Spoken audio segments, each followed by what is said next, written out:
Rising from the dark waters, dripping with rotten seaweeds, coral and rust, comes the most terrifying war machine of the deep. Armed with an array of heavy guns as well as huge mutated tentacle fists, nothing will stand in the way of the destruction of all those who do not serve the mysterious entity known as the Great Sunken One.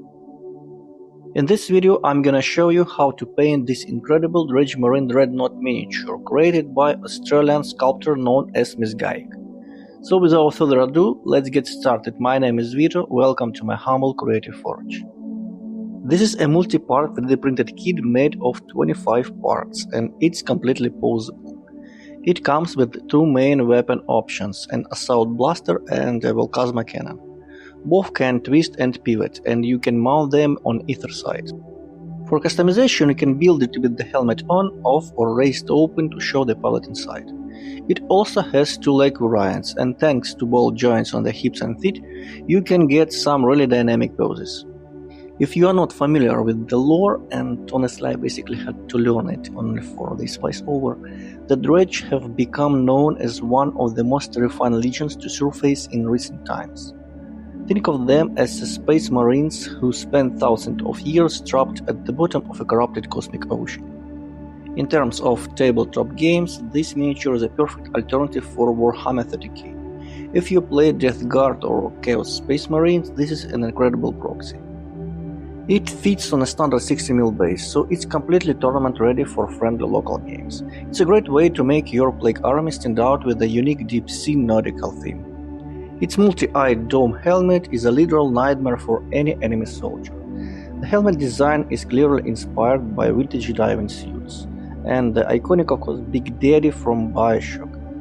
This gives the entire miniature a truly ominous and sinister look. What I love about the design is how modular it is.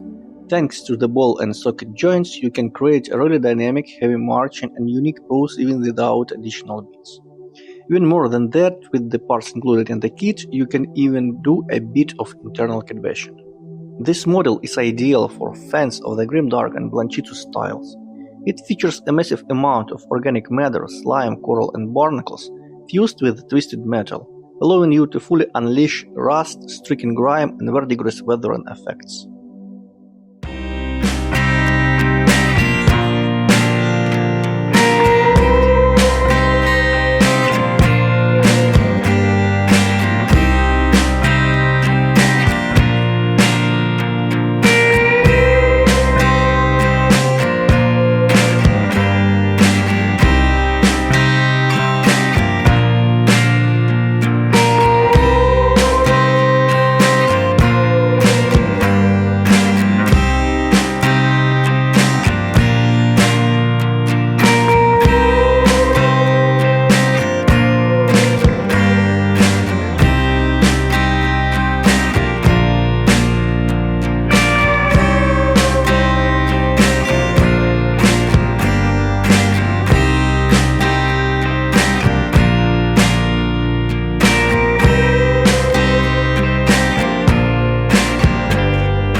Despite the miniature's high level of detail, it's quick and easy to paint.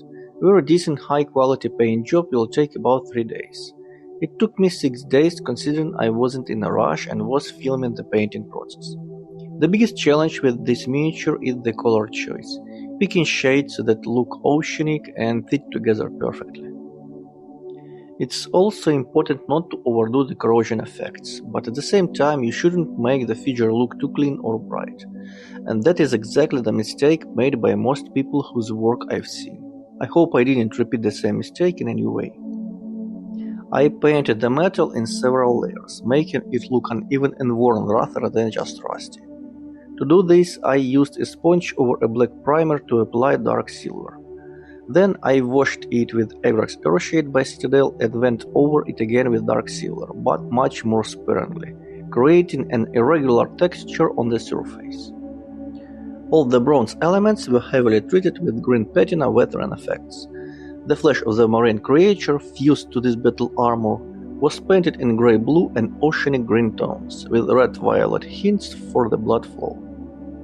The slime secreted by the flesh was originally sculpted into the resin. However, during the prep stage before painting, I cut it away and created it using Snot by Dirty Down. Since I do not like painting object source lighting, I decided to make red lenses instead of glowing bulbs on the helmet.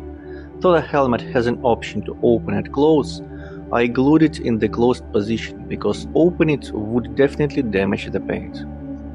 The seashells are painted in a warm grey and the corals in a pale pink.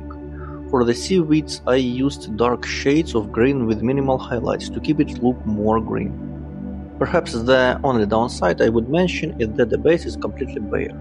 This made it necessary to come up with something by materials and to build it from scratch, which took extra time and money. Anyway, the miniature is finished. Thanks for watching, I hope you enjoyed this video, see you next time, take care.